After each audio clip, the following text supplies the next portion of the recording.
नमस्कार दोस्तों, क्या हाल है? आपका स्वागत है आपके ब्रेवो द रॉटवाइलर चैनल में। तो आज की वीडियो में बात करने जा रहे हैं, आप अगर जर्मन शेफर्ड लेके आ रहे हैं तो कौन से कोट में आपको डॉग वो सही रहेगा और क्या प्रिकॉशंस लेने पड़ेंगे। अगर आप डबल कोट में या मीडियम कोट में ला रहे हैं तो उसकी डाइट कैसी रहनी चाहिए या कैसे उसकी ग्रूमिंग होनी चाहिए, आज उस पर बात करते हैं। दोस्तों, जैसे आप सबको पता ही है कि आजकल जो दोबारा ट्रेंड में डॉग आ चुका है, या कह दीजिए कभी ट्रेंड से गया नहीं था, कई ब्रीड आई कई गई। कई डॉग्स ऐसे आए, ऐसी ब्रीड्स आई जिन्होंने एक टाइम में बहुत हल्ला मचाया, लेकिन उसके बाद फिर वो उसका क्रेज़ कम होता चला गया। तो लेकिन एक ब्रीड जो सदाबहार रही है वो है जर्मन शेफर्ड। तो बात करते हैं जर्मन शेफर्ड में भी। दरअसल मैं अगर बात करूँ, दो कोट आते हैं, एक तो मीडियम कोट और एक हो गया डबल कोट। जो डबल कोट हो गया जिसमें जो उसका फर होता है वो हैवी हो रहता है। तो देखिए उसमें भी अब आपको ये डिसाइड करना है, अगर मीडियम कोट ला रहे हैं, अगर आप मीडियम कोट भी ला रहे हैं तो वो एटलीस्ट प्योर होना चाहिए कि मीडियम कोट लगे एक्चुअल में। ऐसा ना हो कि आप लेके आ जाएं जर्मन शेफर्ड एक्सपेक्टेड कि वो सिम्बा जैसा निकलेगा, कुछ किसी और अच्छी ब्रीड जैसा निकलेगा, अच्छे ब्लड लाइन का निकलेगा, लेकिन वो मीडियम कोट भी ना निकले, क्योंकि क्वालिटी मैटर्स। और अगर आप जा रहे हैं डबल कोट में जर्मन शेफर्ड लाने के लिए तो just don't compromise on the price. ठीक है, आप क्वालिटी चेक कीजिए।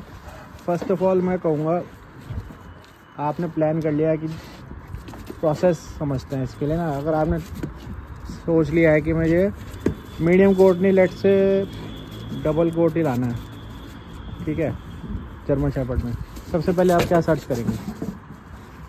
आप सबसे पहले सर्च करते हैं फेसबुक से, टाइप कर दिया आपने double coat German shepherd, let's say location Punjab. अगर आप पंजाब से लाना चाह रहे हैं, जो भी लोकेशन, तो आपको कई पोस्ट वहाँ पे विजिबल हो जाती हैं। और मैं तो ये कहूँगा, आप डॉग शोज़ का सर्च कीजिए, वहाँ पे आपको दिखेगा। वीडियोस चेक कीजिए, यूट्यूब पे जाइए, डॉग शोज़ टाइप कीजिए, German shepherd dog show, German shepherd speciality dog show.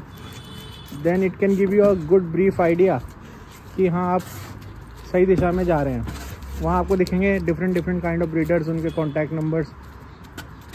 जो डॉग शो में आए हैं, अपने डॉग्स को रिंग में लेके आए हैं।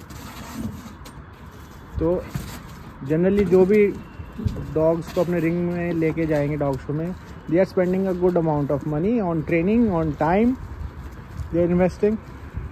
तो आपको क्वालिटी पता चल जाएगी कि जो डॉग रिंग में आ रहा है उसके आगे की जो प्रोजनी है वो भी अच्छी जाएगी। लेकिन मैं ये कहता हूँ कि खाली फ़ोटोज़ और वीडियोज़ पे ना रिलाई कीजिए। आप उनसे बात कीजिए, इनके कैनल पे विज़िट कीजिए, उनके डॉग्स की proper information, proper paper check कीजिए।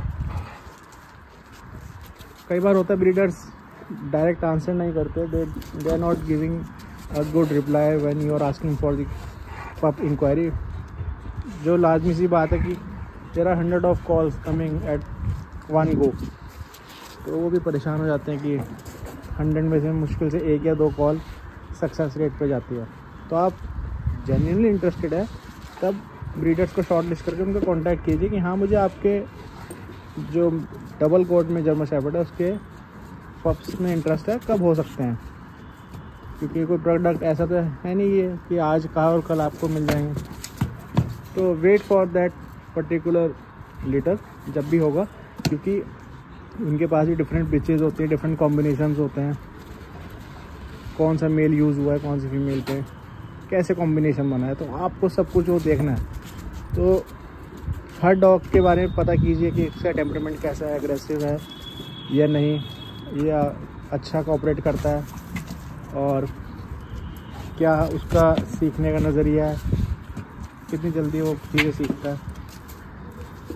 और अगर आपके घर में दूसरा डॉग है तो अगर इसको लेके आएंगे तो जेलअप हो पाएगा नहीं, इसके जो बच्चे होंगे, या उसको जेलअप कैसे करना है। तो ये सब चीज़ें आपको डिसाइड करनी पड़ेंगी अगर आप कोई सा भी जर्मन शेफर्ड अपने घर में ला रहे हैं या कोई और भी ब्रीड ला रहे हैं। तो ब्रीडर शॉर्टलिस्ट करा, विज़िट कीजिए उनके कैनल पे, और आपको कोई जब फुल श्योरिटी मिल जाए तो you can also give a booking amount, so that जो आपने उनका ब्रीडर्स का टाइम लिया है at least they can be sure shot कि हाँ जब लीटर होगा तो आप आओगे वहाँ पे, ठीक है। दोनों साइड से एक ट्रस्ट बिल्ड होना चाहिए। तो मैं तो ये कहता हूँ टोकन अमाउंट आप दे दीजिए, स्मॉल अमाउंट दे दीजिए, कोई इशू नहीं है। सेकंड प्रोसेस होता है आपने टोकन अमाउंट दे दिया, then you are waiting for the pup कि वो कब होंगे और कब लीटर आएगा। वेट फॉर दैट टाइम, आप हरी अप मत कीजिए कि आज ही आपका मन हुआ। मीनवाइल आप देखिए, वीडियो चेक कीजिए जर्मन शेफर्ड को कैसे ग्रूम करना है, ठीक है। आप बच्चा जब भी लेने जाएं मदर के पास से लेके आएँ, फ़ोटोज़ और वीडियोज़ पे ना रिलाई कीजिए। चाहे आपको ट्रैवल करना पड़े 500 किलोमीटर, चाहे आपको ट्रैवल करना पड़े 5 kilometre, do visit the kennel, select a good pup. सारे पब्स अच्छे होते हैं, आपके हिसाब से जो आपको ठीक लग रहा है आप वो देखिए, और मदर के पास से लेके आएँ। पेपर की बात कीजिए, कब तक आ जाएंगे, अप्लाई है या नहीं है, तो वो अमाउंट आप रोक के चलिए जब तक आपके पेपर्स नहीं आएंगे। जब वो पेपर्स आ जाएंगे तो आप उनको अमाउंट वो ट्रांसफ़र कर देंगे, और एक कॉन्ट्रैक्ट भी आप करवा सकते हैं, एग्रीमेंट, म्यूचुअल एग्रीमेंट, कि हाँ जब पेपर्स ट्रांसफ़र हो जाएंगे तो उसके बाद ही आपको इस वाले ब्लड लाइन का, इस कॉम्बिनेशन से जो पेपर बनेंगे मैं आपको जो बैलेंस अमाउंट है वो आपको पे करूँगा। अगर ब्रीडर कह रहा है नहीं ऐसा नहीं होगा तो देयर समथिंग फिशी, कि एक बैलेंस अमाउंट तो आपको रोकना ही पड़ेगा जब तक वो पेपर्स नहीं आएंगे, क्योंकि बहुत घुमाया जाएगा। अगर आपके पेपर्स नहीं आएंगे तो आप कुछ कर नहीं सकते। Once dog is there with you, और आपका एक इमोशनल बॉन्ड हो जाता है। And you are, if you are paying a good amount and the breeder has promised you कि हाँ they will give you the exact blood line paper, then wait, and आपको वो अमाउंट रोकना पड़ेगा। Fair deal होनी चाहिए, agreement उनको आप साइन करके दे सकते हैं। म्यूचुअल एग्रीमेंट की पेपर इस कॉम्बिनेशन का बनेगा तो मैं आपको बैलेंस अमाउंट दे दूँगा। तो डील है, प्रॉपर डील होनी चाहिए, मैं तो ये कहता हूँ। सिम्बा,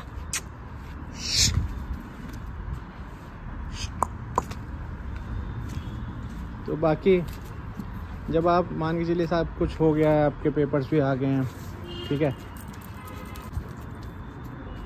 पेपर्स आने का नेक्स्ट स्टेप क्या होता है, जब डॉग आपके पास आ गया उसकी केयर कैसे करनी है। एटलीस्ट 45-60 डेज़ का आपके पास बच्चा आएगा, आपको सबसे पहले मेक श्योर करना है उसको कोई बीमारी नहीं लगे। सेकेंड डे से ना उसे बाहर घुमाने लग जाएं, उसको थोड़ा डेवलप होने दीजिए, बड़ा होने दीजिए। एटलीस्ट 4 to 5 मंथ्स पास होने दीजिए, मैं तो कहता हूँ 6 मंथ्स। अगर आप बाहर जा रहे हैं उसे घुमाने, मेक श्योर कि जब आए तो उसको प्रॉपर सैनिटाइज़ कीजिए, क्योंकि they are very low in immunity in the initial years. तो आप इस चीज़ को समझिए, कोई बीमारी पार्वों से बचाना है तो आपको ये सब चीज़ें देखनी पड़ेंगी। पैर हाथ सब सैनिटाइज़ कीजिए, उसके फेस उसका साफ़ कीजिए, प्रॉपर ग्रूमिंग करके ब्रश कीजिए। और हाँ, मैं ये कहूँगा एटलीस्ट गर्मियों में अगर आप इतना हैफ्टी अमाउंट पे कर रहे हैं, एसी तो रखिए डबल कोट डॉग के लिए, नहीं तो उसके लिए सज़ा हो जाएगी। कूलर में भी गर्म हवा ही फेंकेगा, कूलर भी। अगर मॉइस्चराइज़र आए जो होगा, मॉइस्चर होगा, वो प्रॉब्लम ऐड करेगा उसके कोट में। और इतना अमाउंट जो आपके इलेक्ट्रिसिटी में लगना था वो उसके डॉक्टर के यहाँ रिकवरी में लग जाएगा। एक अच्छी डाइट दीजिए, कोई अच्छा एक डॉग फूड जो आप पूरी लाइफ उसके साथ चला सकते हैं। पहले स्टार्टिंग में पप फूड आएगा, उसके बाद 2 साल के बाद मैं कहूँगा आपको जाइंट फूड दीजिए। आप हमेशा सोचेंगे कि कचरा खिला देंगे उससे उसका किडनी पे इम्पैक्ट आएगा। मेक श्योर बैलेंस डाइट दीजिए। चिकन दे दिए तो प्रॉपर चिकन, ये नहीं कि उसका बचा हुआ पार्ट्स दे दिए, उससे अल्टीमेटली आपके डॉग की ग्रोथ डिक्लाइन पे जाएगी, उसे कुछ नहीं मिलेगा फैट के अलावा, और किडनी बोल जाएगी, और जो इन्वेस्टमेंट होगी आपकी सब कुछ गिर जाएगा। Proper double coat medium coat की रेगुलर ग्रूमिंग कीजिए। गर्मियों में तो बहुत ध्यान रखना पड़ेगा आपको। एक प्रॉपर लीवर टॉनिक स्टार्ट कीजिए जो उसका 12 मंथ्स चलेगा ही चलेगा। पूरा हेल्दी लाइफस्टाइल, बस इतना ध्यान रखना दोस्तों। ट्रेन कीजिए उसको, सोशलाइज़ कीजिए। जब आपका डॉग भी डॉग शो में जाएगा वहाँ देखेंगे क्या क्वालिटी है। तो आज की वीडियो में इतना ही, मिलते हैं नेक्स्ट वीडियो में। तब तक अपने और अपने डॉग्स का बहुत ख्याल रखिए। धन्यवाद।